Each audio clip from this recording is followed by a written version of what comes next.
Are you not ashamed of selling India? Do you have no shame of selling India?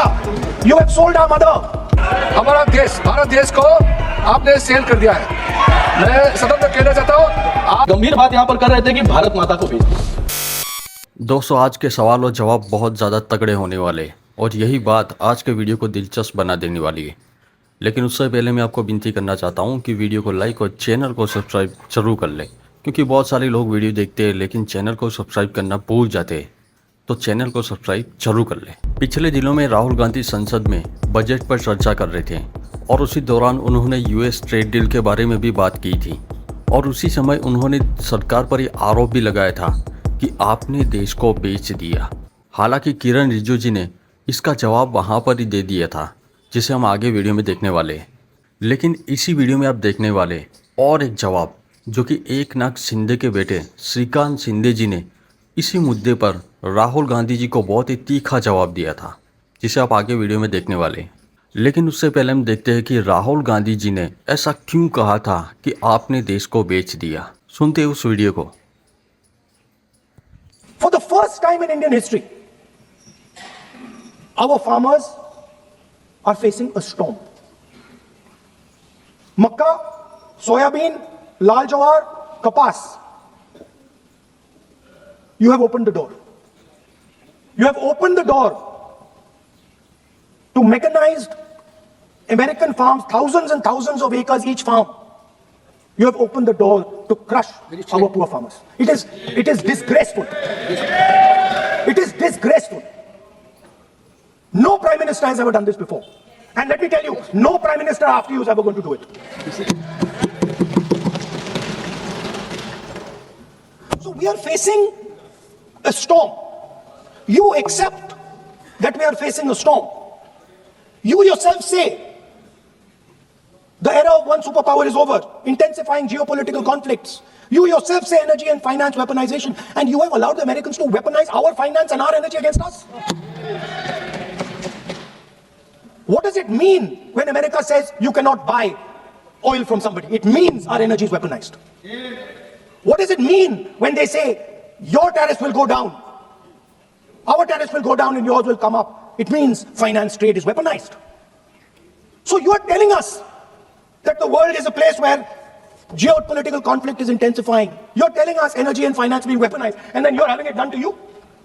You're having it done to our farmers. You're having it done to our youngsters. You're handing our data over. How can you even make these statements?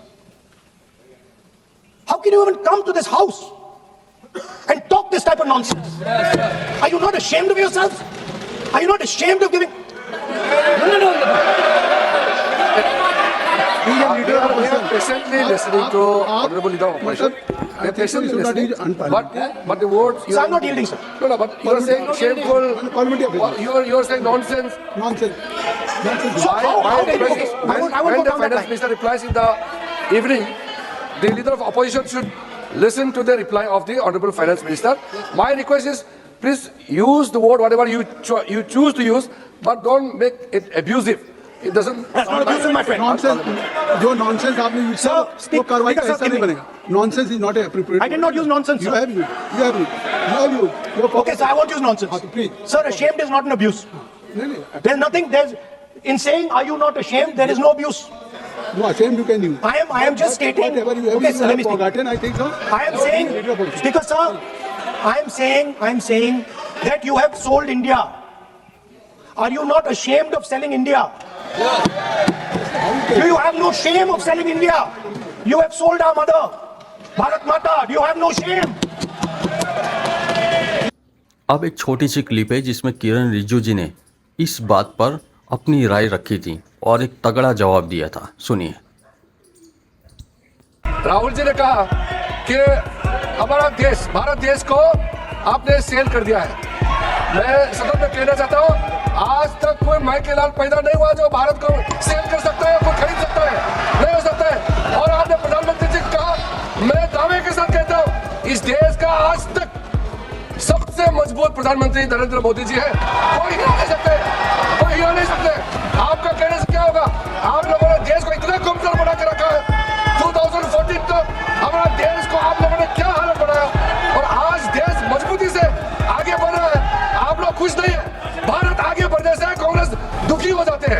इसी से तो हम लोग का चिंता है।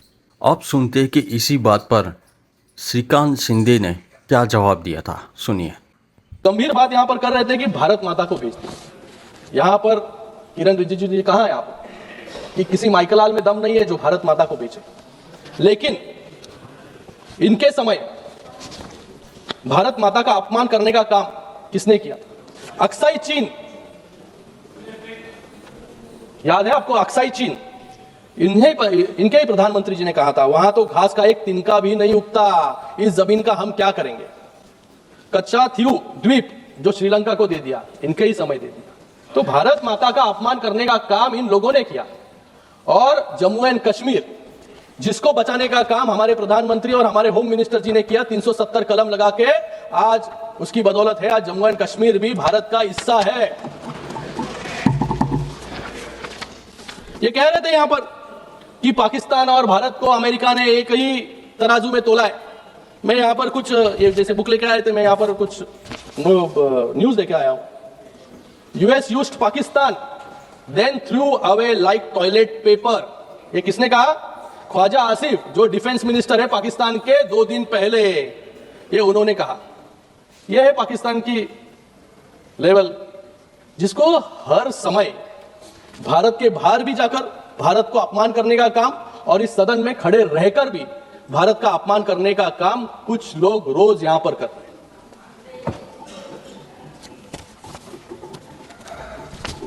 Budget में माननीय वित्त मंत्री जी ने तो युवाओं को सामने रखते हुए, रोजगार को सामने रखते हुए, हमेशा यहां पर प्रश्न उठता था कि ये जो ग्रोथ हो रही है वो जॉबलेस ग्रोथ हो रही है। लेकिन ये बजट जो प्रस्तुत किया गया है वो 2047 को सामने रखते हुए, विकसित भारत को सामने रखते हुए, युवाओं को सामने रखते हुए, महिलाओं को सामने रखते हुए ये बजट प्रस्तुत किया गया है। इसलिए आज इस बजट से हमें सभी प्रश्नों के उत्तर यहां पर मिलते हैं कि ये बजट 2047 तक कैसे रोजगार उत्पन्न करके देगा। जॉबलेस ग्रोथ कह रहे थे ये, आज इस बजट में भारत को ग्लोबल बायो फार्मा हब बनाने का बजट ये है। 10,000 करोड़ का एलोकेशन किया गया है।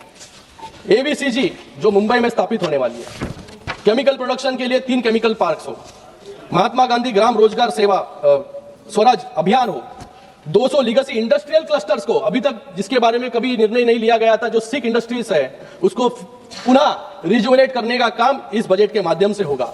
सबसे महत्वपूर्ण एसएमई ग्रोथ फंड, जिसके अंदर 10,000 करोड़ का डेडिकेटेड एसएमई ग्रोथ फंड है, जो छोटे मोटे उद्योगों को चालना देने का काम इस बजट के माध्यम से होने वाला है। तो दोस्तों, इस विषय के बारे में आपकी राय क्या है, मुझे कमेंट में ज़रूर लिखिए। और अगर वीडियो पसंद आए तो वीडियो को लाइक और चैनल को सब्सक्राइब करना बिल्कुल ना भूलें और नोटिफिकेशन बिल को भी ऑन कर ले ताकि मेरी वीडियो आपको मिलती रहे। वीडियो देखने के लिए बहुत बहुत धन्यवाद।